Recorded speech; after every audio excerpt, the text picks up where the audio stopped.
Hai semua, kembali ke Black Stories. Seorang calon biarawati dikirim ke Roma untuk berbakti kepada panti asuhan perempuan. Salah seorang anak di panti menjadi pusat perhatian karena memiliki perilaku yang aneh dan dikucilkan di panti tersebut. Dan kata seorang pastor, siapapun yang mengusik gadis itu akan menghadapi musibah dan mara bahaya. Siapa gadis itu dan bagaimana hubungan cerita ini dengan Damien di franchise The Omen? Langsung saja kita cari tahu di alur cerita The First Omen 2024 selengkapnya.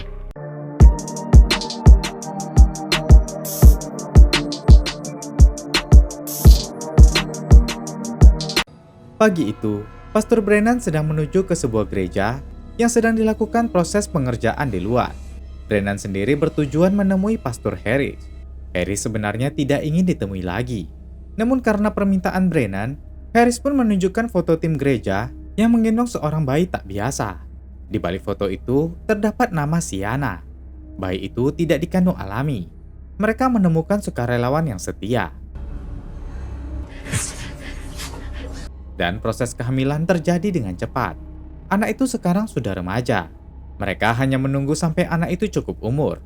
Brennan tanya, setelah cukup umur, apa yang akan dilakukan? Harris tak ingin menjawabnya. Brennan membuka tirai, namun Pastor Harris sudah keluar. Brennan mengejarnya dan mengatakan bersembunyi tidak akan menghapus dosamu. Harris bilang dia tidak meminta pengampunan. Dia mendekat ke arah Brennan dan mengatakan kalau dia hanya ingin semua ini berakhir.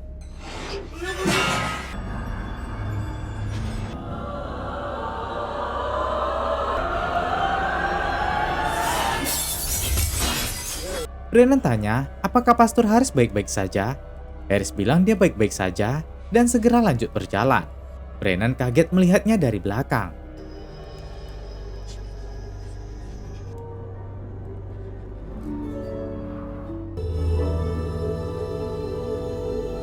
Sekarang kita ke Roma, tepatnya di tahun 1971. Kita diperkenalkan dengan seorang novisiat asal Amerika bernama Margaret Daino yang baru saja tiba di Roma. Dia segera bertemu Pastor Gabriel yang mengantarnya bertemu Kardinal Lawrence. Kardinal Lawrence sudah sangat mengenal Margaret sebelumnya. Mereka pun segera mengajaknya menuju ke panti asuhan Vizzardelli. Di mobil, Margaret terlihat senang berada di kota Roma tersebut.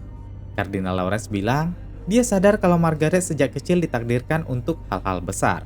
Pada tahun itu, sedang terjadi demo besar-besaran di sana oleh generasi muda. Bahkan ini juga berkaitan dengan penolakan gereja. Kardinal Lawrence meminta Margaret berperan untuk membantu mengembalikan kepercayaan generasi muda di sana terhadap gereja. Tak berapa lama mereka pun tiba di panti asuhan Vizzardelli. Mereka disambut Suster Silva, kepala biara di panti itu. Suster Silva segera mengajak masuk Margaret untuk berkeliling.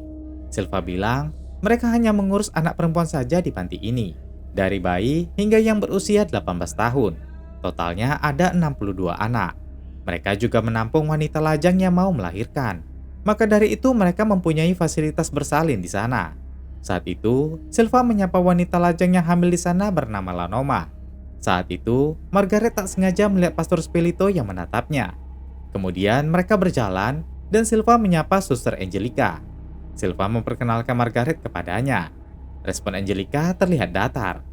Lanjut berjalan, Silva menceritakan kalau Angelica saat kecil ditelantarkan di tangga depan biara dalam keadaan sakit parah. Saat itu, Suster Silva ingin menangani anak-anak yang ribut di kelas. Margaret yang ditinggal sendirian melihat lukisan anak-anak di mading. Ada sebuah lukisan gadis melayang yang dibuat oleh Carlita Siana.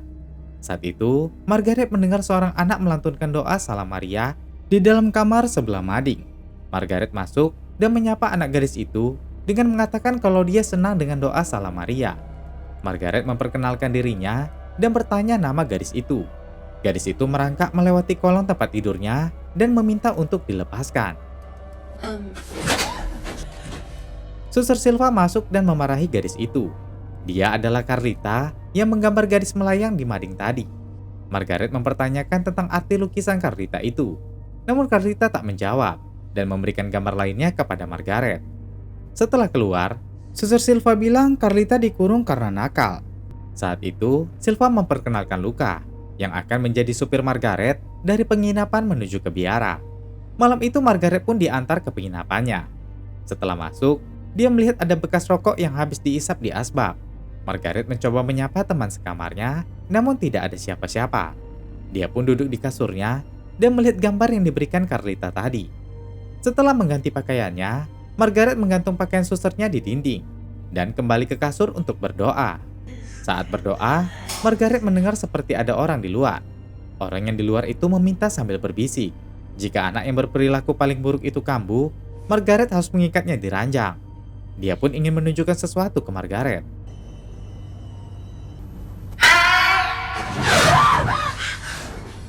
Saat itu novisiat sekamarnya bernama Luz datang. Margaret menyapanya dan mereka berkenalan. Melihat penampilan Luz, Margaret bertanya seraya meyakinkan dirinya, apakah Luz memang benar seorang novisiat? Luz bilang, dia hanya menikmati kebebasannya sebelum kaul kekal. Karena setelah ini, dia akan berpenampilan tertutup selamanya. Setelah mengganti pakaiannya, Luz bertanya tempat asal Margaret. Margaret bilang, dia berasal dari Pittsfield, Massachusetts. Dulu Kardinal Lawrence adalah pendeta di panti asuhan tempat Margaret dibesarkan. Sebelum Kardinal hadir, Margaret dulunya anak yang bermasalah. Margaret sering dihukum karena dia suka berimajinasi yang bukan-bukan.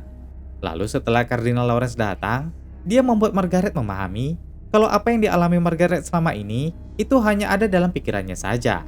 Dan inilah Margaret yang sekarang. Luz pun cerita kalau dulu saat berusia 16 tahun, dia diusir dari rumah. Di luar sangat dingin, lalu angin hangat datang. Suaranya itu sangat jernih dan berkata tak masalah Luz tidak memiliki rumah karena rumahnya yang sebenarnya adalah bersamanya. Dari situlah kesadaran Luz bangkit. Besoknya Margaret memulai aktivitasnya di panti, dari membantu menyiapkan masakan hingga mengajar. Dan malamnya, saat semua anak akan tidur, Margaret tidak melihat Carlita di tempat tidurnya. Dia berjalan mencarinya dan mendengar rintihan dari ruang hukuman. Margaret mengintip dan melihat kalau Carlita sedang diikat di ruangan khusus itu oleh 2 biarawati. Setelah pintu ditutup, Margaret mendengar tawa kecil di arah kirinya. Ternyata itu adalah Suster Angelica. Dia tertawa lalu menangis. Luz datang dan segera mengajak Margaret kembali ke penginapan. Setelah di penginapan, Luz memberikan pakaian seksi di zaman itu kepada Margaret. Luz memuji kecantikan Margaret. Ternyata Luz ingin mengajak Margaret ke diskotik malam ini. Sebenarnya Margaret tidak siap dengan tampilan seperti itu. Namun Luz memintanya untuk mencoba kehidupan yang berbeda dari yang biasa dijalani Margaret. Singkat cerita, mereka pun tiba di diskotik. Luz memberikan minuman kepada Margaret. Saat itu ada 2 orang pemuda Italia yang menyapa mereka. Mereka adalah Paolo dan Alfonso. Alfonso mengajak Luz menari di sana. Sedangkan Margaret memandang heran kepada Luz. Margaret meminta minuman yang sedang diminum Paolo. Setelah itu, mereka pun mengobrol. Paolo memiliki hobi menonton film yang sama dengan Margaret. Mereka pun menjadi sedikit akrab. Paolo lalu mengajak Margaret untuk menari. Margaret terlihat gugup, namun dia mencoba memberanikan diri untuk mencobanya. Mereka menari hingga berciuman.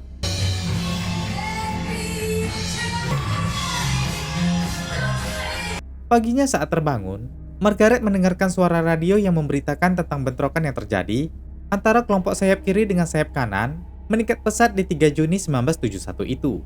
Dia keluar kamar dan melihat ternyata Luz yang sedang mendengar radio. Luz bilang tadi malam Margaret mabuk berat, sampai-sampai Margaret melakukan sesuatu dengan Paolo. Luz berjanji dia akan merahasiakan hal itu.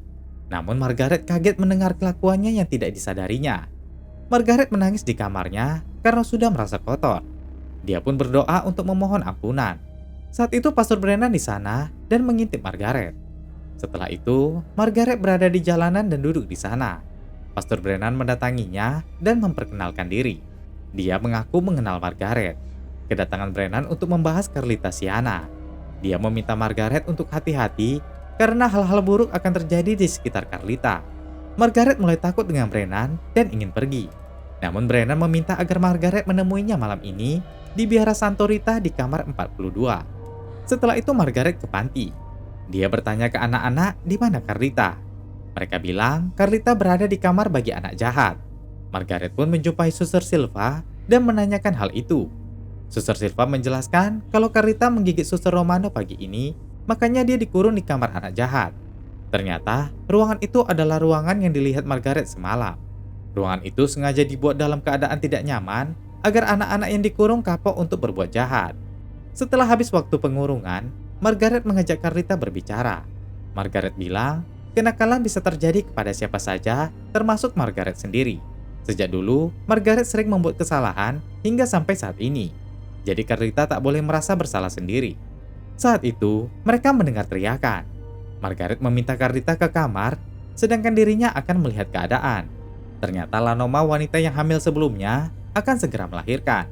Margaret melihatnya dari jendela ruang bersalin. Terlihat Lanoma merasa sangat kesakitan, namun setelah diberi oksigen, Lanoma mulai sedikit tenang. Namun ekspresinya jadi berbeda.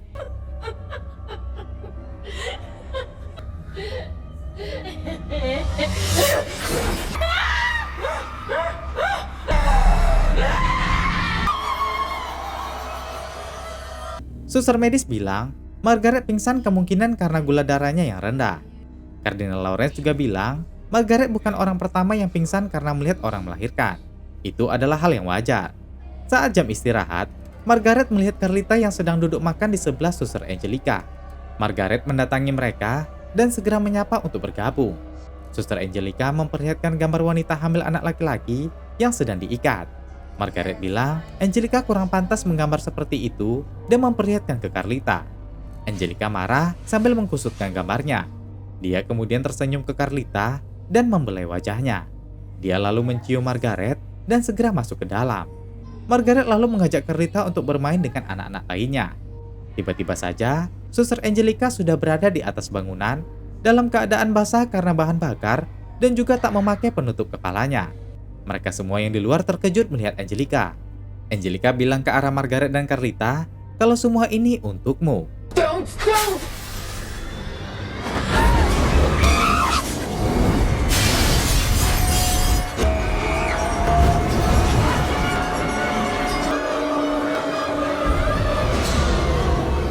Malam itu karena merasa ada yang aneh di panti, Margaret pun ingin bertemu Pastor Brennan di biara Santorita kamar 42.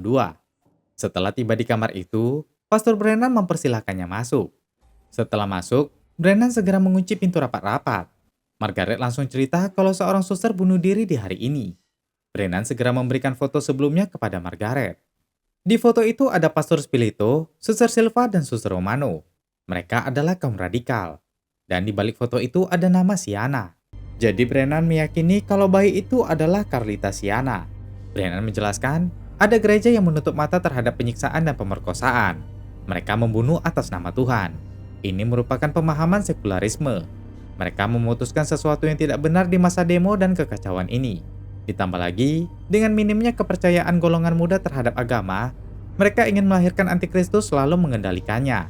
Membiarkan dia mempengaruhi dunia dengan kekuatan jahatnya, agar mendorong orang-orang kembali ke gereja. Margaret kaget mendengarnya, dan bertanya apa hubungannya dengan Carlita. Brennan bilang, setelah dirinya dikucilkan, info yang dirinya dapat sangat terbatas.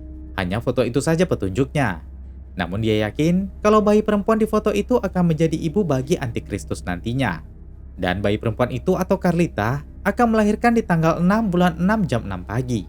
666 itu merupakan angka iblis yang terdapat di tubuhnya. Tujuan Brennan membicarakan ini kepada Margaret karena dia ingin meminta bantuan Margaret untuk mengambil arsip Carlita di panti asuhan. Brennan menambahkan ada monster serigala yang akan menanamkan benih kepada si ibu antikristus. Margaret tak ingin membantunya dan segera pergi. Besoknya para biarawati, pastor, serta anak-anak melakukan kunjungan lapangan. Margaret mendekati Pastor Gabriel dan bertanya tentang sejarah Carlita sampai ke panti. Gabriel bilang dia tidak tahu dan itu bukan bidangnya.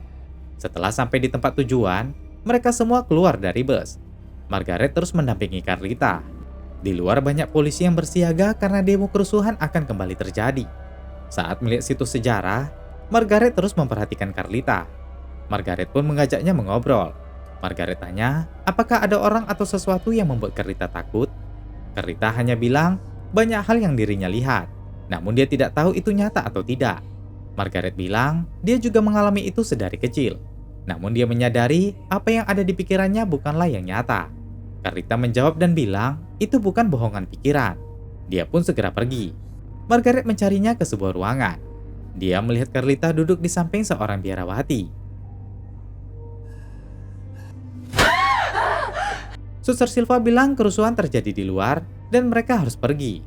Semua anak-anak dibawa biarawati panti menuju bus. Namun Margaret terhalang para demonstran dan terjebak di kerusuhan itu.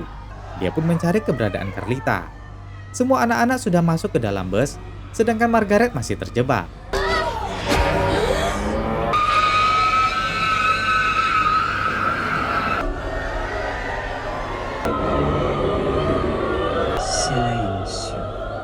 Malamnya saat semua anak-anak akan tidur, Margaret dipanggil ke ruang Suster Silva. Setelah Margaret ke ruangan itu, Suster Silva langsung bilang kalau mereka akan menunda sumpah Margaret. Mereka juga melarang Margaret untuk dekat dengan Carlita karena mereka sama-sama memiliki masalah dalam pikiran. Margaret keberatan karena dia merasa di sini hanya dirinya yang peduli dengan Carlita. Malahan Carlita jadi begitu karena Suster Silva yang terlalu keras kepadanya. Suster Silva tetap pada pendiriannya. Margaret pun langsung pergi dari sana. Saat di jalan menuju ke penginapan, Margaret melihat Paolo. Dia meminta Luca untuk berhenti. Setelah keluar, dia menyuruh Luca untuk pergi. Margaret langsung memanggil Paolo. Paolo yang melihatnya terus berjalan dan meminta agar Margaret tidak mengganggunya. Paolo bilang dia tak tahu apapun. Margaret tak mengerti apa maksudnya. Paolo bilang cari saja tandanya.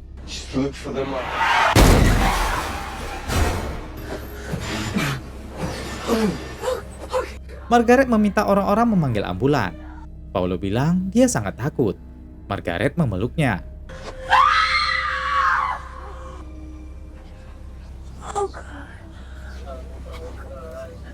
Paolo pun tewas.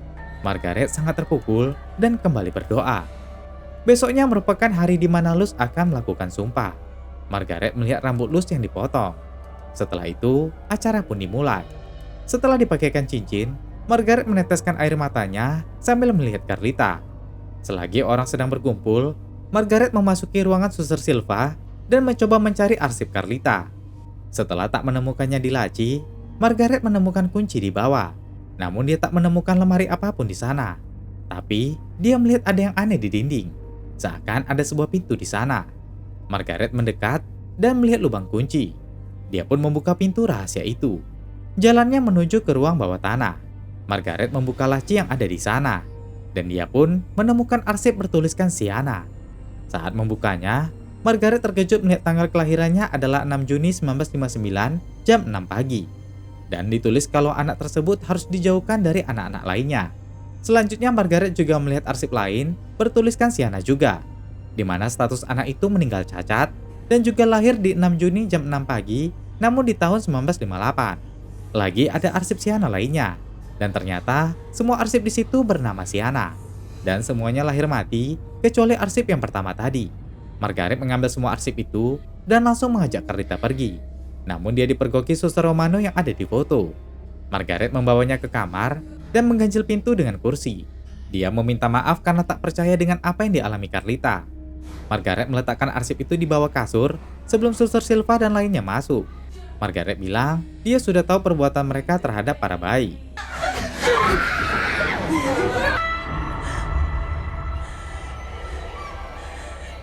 Margaret dibawa ke ruangan anak jahat dan segera dikurung.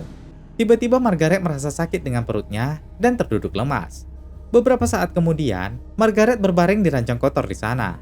Saat itu dia mendengar bisikan-bisikan seperti orang yang berdoa. Margaret mengangkat karpet dan melihat gambar aneh di lantai yang digambar Carlita. Gambar-gambar itu serasa tidak asing dan seperti sudah dialami oleh Margaret. Dia meyakinkan dirinya kalau apa yang dipikirkannya tidaklah nyata. Bisikan-bisikan itu semakin kuat. Dan Margaret pun tanya, siapa yang berbicara? Tiba-tiba di hadapannya ada sosok Angelica yang penuh luka bakar sedang berdiri. Dia berjalan mendekati Margaret.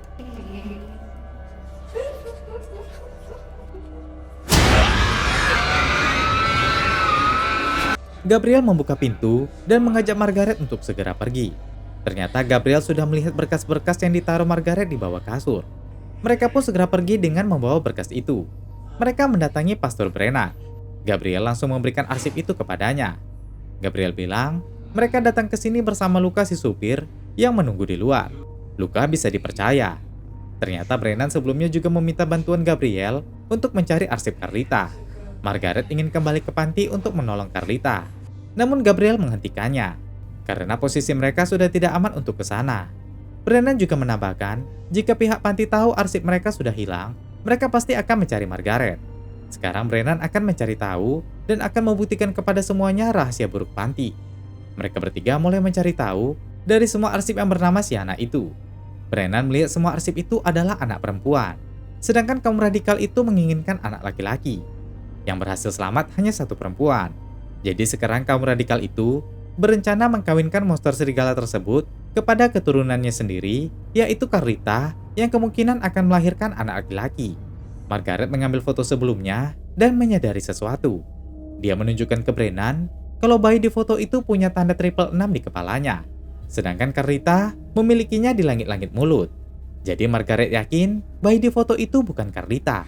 Mereka pun mengecek satu persatu arsip untuk mencari bayi yang memiliki tanda triple 6 di kepalanya. Namun mereka melihat tanda itu berada di tempat-tempat yang berbeda. Lalu ada satu arsip yang tak memiliki foto. Dia lahir 6 Juni 1950 jam 6 pagi. Margaret mengambil foto itu dan melihat bekas cabutannya pas dengan arsip tersebut. Jadi ternyata ada satu anak lagi yang selamat selain Carlita. Margaret melihat lebih dekat tanda triple 6 di kepala bayi itu. Lalu dia teringat dengan kata-kata terakhir Paulo, yaitu cari tandanya sambil menunjuk di kepala. Margaret pun teringat saat dia menari dengan Paulo sempat memegang kepalanya. Margaret pun teringat malam saat dia menari dengan Paulo. Setelah Paulo memegang kepalanya, dia dibawa ke sebuah tempat dan banyak pihak gereja di sana. Paulo juga ada sambil menangis. Wajah Margaret ditutup kain, lalu diikat. Satu persatu, mereka memegang kepalanya.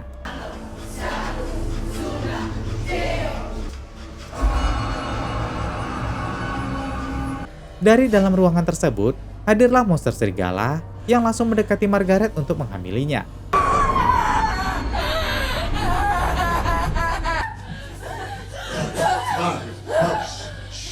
Pastor Brennan pun langsung mengecek kulit kepala Margaret. Dan ternyata benar, Margaretlah bayi yang ada di foto itu. Brennan mengambil kesimpulan kalau selama ini Margaret disembunyikan di Amerika. Dan setelah waktunya tiba, mereka sengaja membawa Margaret kembali karena waktunya sudah pas untuk Margaret melahirkan antikristus tersebut. Margaret ingin keluar, namun Brennan mencegahnya. Margaret menangis. Brennan bilang ini sudah memasuki tanggal 6 Juli 1971. Dan nanti pagi jam 6, bagaimanapun ceritanya, Margaret akan tetap melahirkan bayi antikristus itu. Mereka akan mencari Margaret.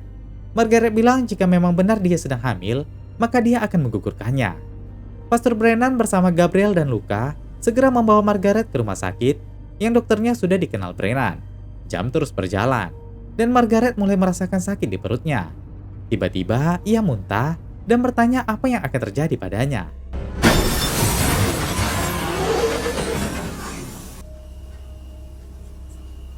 Margaret membuka pintu mobilnya. Kecelakaan itu tepat di depan sebuah gereja. Margaret terlihat berbeda.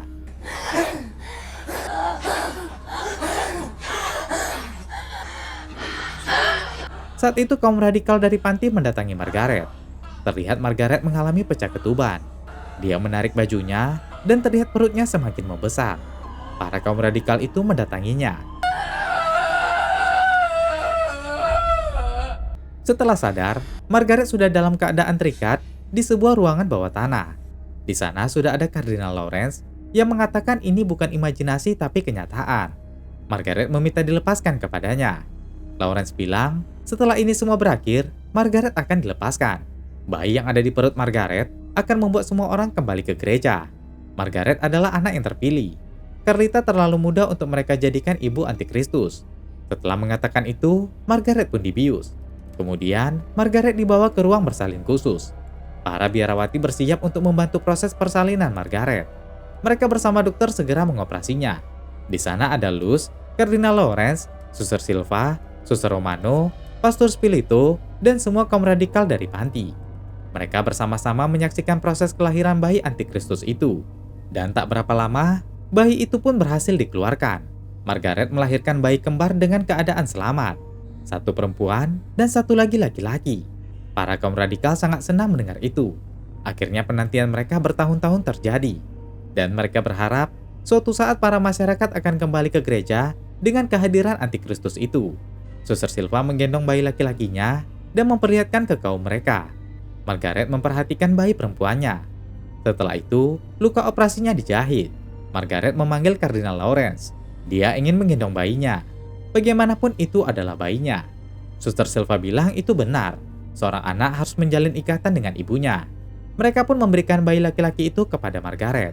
Setelah itu, Kardinal Lawrence bertanya, apakah Margaret mendengar suara Tuhan atas tugas yang Margaret lakukan?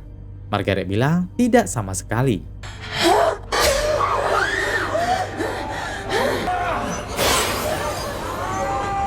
Margaret mengancam agar mereka tak mendekat. Dia mengarahkan pisau operasi ke arah bayi itu. Suster Silva meminta Margaret untuk berhenti dan memberikan bayi itu. Margaret terlihat mulai merasa berat.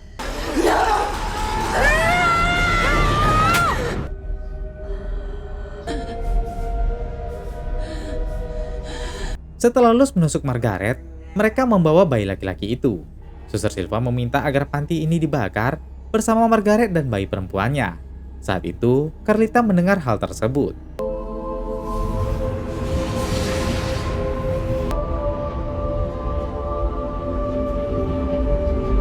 Saat itu Margaret sadar, tempat itu sudah dipenuhi api.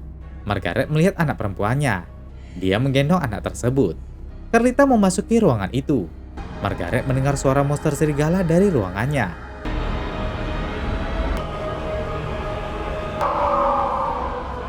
Carlita segera membawa Margaret yang menggendong putrinya. Margaret berbalik dan melihat monster serigala itu telah terbakar di sana.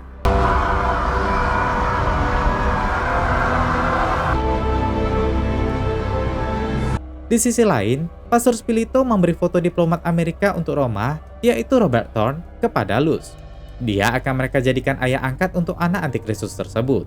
Mereka akan membawa anak Robert yang baru lahir untuk dibunuh dan menyarankan bayi antikristus ini sebagai pengganti anaknya yang baru lahir. Beberapa tahun kemudian, kita beralih ke daerah pegunungan. Di sana Carlita sudah tumbuh sedikit dewasa. Dia tinggal bersama Margaret dan putri Margaret. Mereka hidup bahagia. Namun saat itu, mereka mendengar ada yang datang. Di luar terlihat Pastor Brennan mendatangi kediaman mereka. Dari belakang, Margaret menodongkan senapan. Brennan bilang dia sebenarnya tak ingin mengganggu. Namun dia hanya ingin memperingatkan Margaret kalau kaum radikal itu tahu Margaret masih hidup. Mereka tak ingin Margaret dan anak perempuannya tetap hidup. Margaret tak ingin diganggu sambil meminta Pastor Brennan pergi. Brennan pun mengangkat tangannya dan segera pergi. Namun sebelum menjauh, Brennan bilang kalau anak Margaret telah diberi nama, yaitu Damien. Damien. Cerita pun berakhir di sini guys, dan berlanjut ke 4 franchise The Omen sebelumnya. Nah, untuk tahu bagaimana perjalanan anak Margaret yaitu Damien si Antikristus, kamu bisa menonton alur cerita keempat film tersebut di link yang ada di deskripsi video ini. Dan berikutnya, masih banyak film horor dan thriller yang akan kita bahas. Jadi jangan lupa subscribe-nya ya. Oke, terakhir saya Jiwa. Terima kasih sudah menonton dan sampai jumpa di video berikutnya.